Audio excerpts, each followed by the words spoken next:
Assalamualaikum warahmatullahi wabarakatuh. Hello Waalaikumsalam. guys, let me introduce myself. My name is Sherly Mulasay and my partner Dani Sinta Satria Putri. Today, we want to talk about intrinsic motivation in the classroom.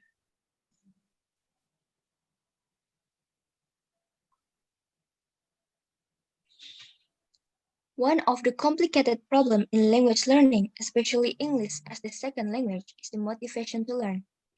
Teachers usually tell a story of someone's success or failure so that students are motivated to study hard. There are several types of motivation that can be applied in learning process.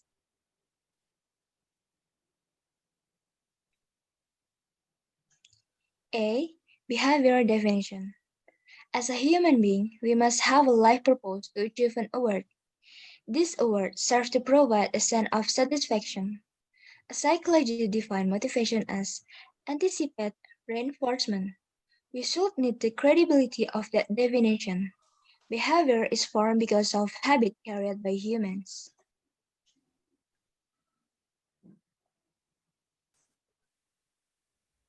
B.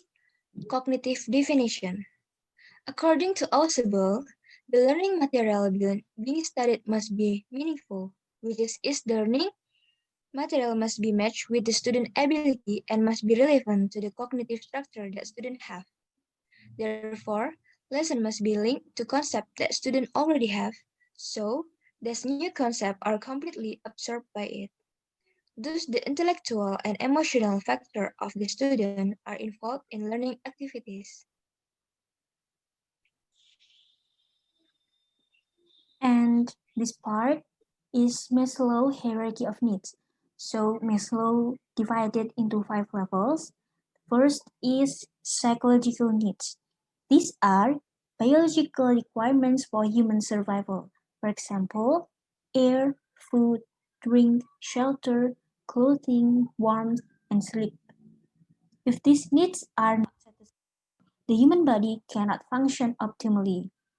Maslow considered psychological needs the most important is all the other needs become secondary until these needs are met.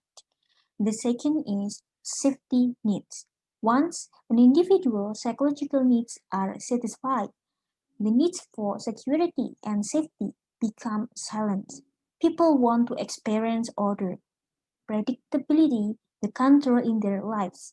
These needs can be fulfilled by the family and society, for example, police, schools, business, and medical care. Third, love and belongingness. After psychological and safety needs, the third level of human needs is social and involves feelings of belongingness. The needs for interpersonal relationships motivates behavior. For friendship, intimacy, trust, acceptance, and receiving and giving affection. And the fourth is esteem needs. Are the fourth level in Maslow hierarchy, self-actualization, which Maslow classified into categories.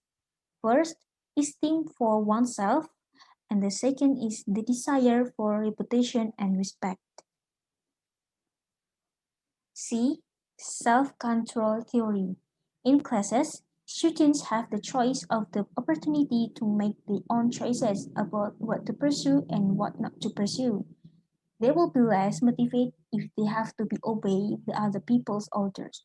So, let them enjoy their passions and we as the teacher always guide them.